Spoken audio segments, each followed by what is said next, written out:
Okay, so here is the back patio, which I cleaned out a while ago. It's starting to collect some stuff again. But anyway, we put the shade over it, so it'd be a nice place to sit because it has sun quite a bit of the day, even though it's technically on the north side of the house. And this is Bob's barbecue table, which I wouldn't have here. I don't think it's aesthetically pleasing, but I can understand why he wants to kind of store it here out of the elements. And then a bunch of plants that I put in pots this year. We've got a little mini key lime, and there's an orange and a hydrangea, and that's the avocado plant that Bob started from a little seed. It's now, what, 3.5 feet high, something like that. Some other seedlings we need to stick in the garden. And this is the fig tree that I got. It has striped figs. It's called a panache, and I have no idea what they taste like. I'd never even heard of it before.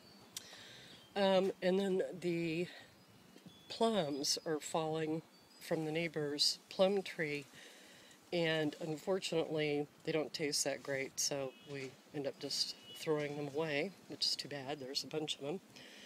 So that's sort of the patio area. I did put this little patch of lawn out here because the patio area really wasn't big enough by itself.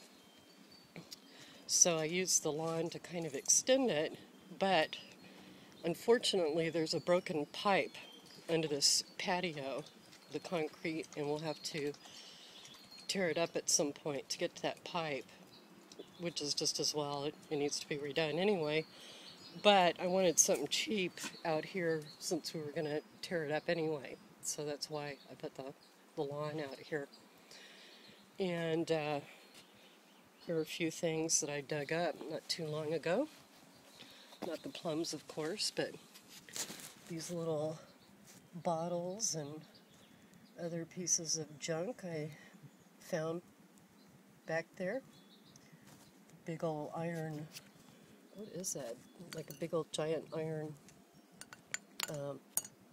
nail of some kind. Here's my hand for perspective. You can see it's pretty long nail there.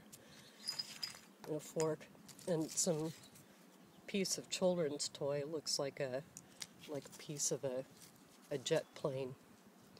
And that's the kind of stuff we find back there.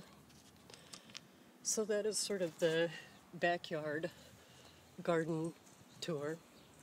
You can also appreciate that the house desperately needs new windows and either new siding or needs to be repainted.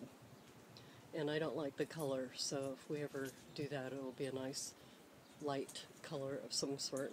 Fence too, falling apart, needs to be replaced. So, there's a lot to do on this house, but it's not that big, so we should be able to get it done at some point. The end.